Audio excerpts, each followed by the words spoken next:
A new report just exposed something companies have been quietly hiding. Workers are spending over 6 hours every single week botsitting AI systems. If you've never heard that term before, you're about to learn why it's become the invisible workload destroying job satisfaction everywhere. Botsitting is exactly what it sounds like. It's the time you spend watching, fixing, validating, and correcting the AI systems companies deployed to supposedly make your life easier. A chatbot hallucinates, you catch it and rephrase the prompt. An automation breaks on an edge case, you fix it by hand. A language model misses context, you manually verify its output. Here's what makes this shocking: 6 hours a week is almost a full workday. That's more than 300 hours per year per worker. If you're paying someone $50,000 annually, that's invisible labor, worth roughly $7,500 in pure hidden cost every single year. Multiply that across a company with 100 people, and you're looking at $750,000 nobody budgeted for. The investigation talked to workers, managers, and AI teams who all confirmed the same reality. The AI revolution promised to free up human time, but instead it created a new form of unpaid labor. Most companies don't even acknowledge it exists. They bought the system, deployed it, assumed it would work alone. Now their teams are drowning. This is the story of how the world's biggest tech leap accidentally created a billion-dollar shadow labor market inside your office, and nobody's talking about it. This all started with an extraordinary promise. Every major tech company, NVIDIA, OpenAI, Google Meta, showed us videos of AI that could do everything. Write code, answer emails, design graphics, summarize documents. The demos were flawless, and the message was crystal clear. AI isn't just coming, it's going to transform work forever. It's going to handle the boring stuff so humans can focus on creative, high-value work. So companies bought it. Literally, enterprise AI tools, large language models, automation platforms, hundreds of billions of dollars spent on the infrastructure. CEOs announced AI transformation initiatives. Teams deployed systems in weeks instead of months. There was this intense pressure to move fast, to be AI first, to not get left behind. But here's what companies completely overlooked. Nobody planned for the failure cases. What happens when the AI gets it wrong? What happens when it hallucinates? What happens when it's right 95% of the time, but that 5% is critical? What happens when automation works perfectly until it encounters something outside its training data? The answer was silence, because there was no answer. The systems were deployed into production with the assumption they'd just work, and when they didn't work perfectly, which was essentially every single day, humans had to step in, silently, without recognition, without being counted in any productivity metric, without any acknowledgement that this was now part of the job. Companies built this gap between what AI promised and what AI could actually deliver. Workers fell into that gap, and they've been climbing out ever since. Let me break down what botsitting actually means in practice, because supervising AI is abstract, but the work itself is very, very concrete. You ask an AI to write a sales email. It returns something that's technically correct, but completely tone-deaf and awkward. You rewrite 40% of it by hand. That's botsitting. You set up an automation to categorize customer support tickets using machine learning. It works on most tickets, but every day you find 15 to 20 that were miscategorized in ways that could upset customers.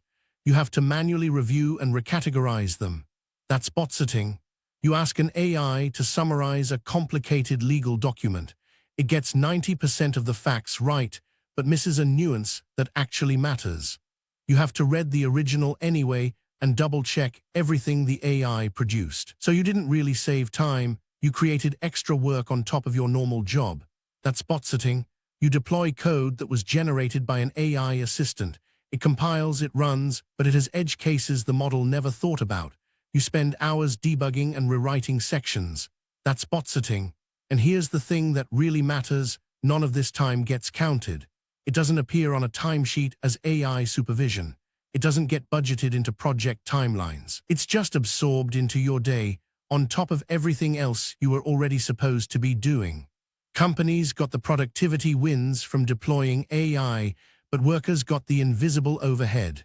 And that's where the frustration explodes, not from the work itself, but from the fact that the work is entirely unacknowledged. The Business Insider investigation talked to people from dozens of industries, and the pattern is remarkably consistent.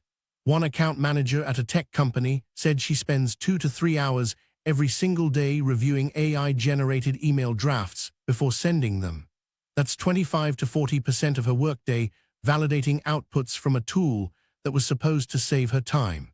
A software developer described setting up GitHub Copilot. And every code completion needs human review, not because it's broken, but because it's stylistically wrong or takes a shortcut the codebase doesn't allow or misses an edge case. By the time he reviews and fixes suggestions, he's written the code anyway. The tool promised to make him 10 times faster. Instead, it added validation work on top of writing. A content team at a media company uses AI to draft articles. They save maybe 30% writing time, but they spend an extra hour fact-checking because AI outputs are plausible sounding but wrong. Overall time, almost the same as writing from scratch. And here's the pattern: nobody budgeted for review time. The assumption was instant productivity boost with zero overhead. The reality is you get an 80% done tool and a human has to do the other 20%, except it's usually more than 20%. It's often more than you originally saved. And that's just the beginning, because when you multiply this across an entire team, the human cost becomes enormous. Every single person is spending hidden hours validating AI outputs. It compounds, it adds up, and nobody's talking about it. To understand how big this actually is, let's compare it to other sources of lost productivity. Companies spend billions fighting email overload, and the average worker spends about 28% of their day managing email. That's significant, and it's well studied and well known.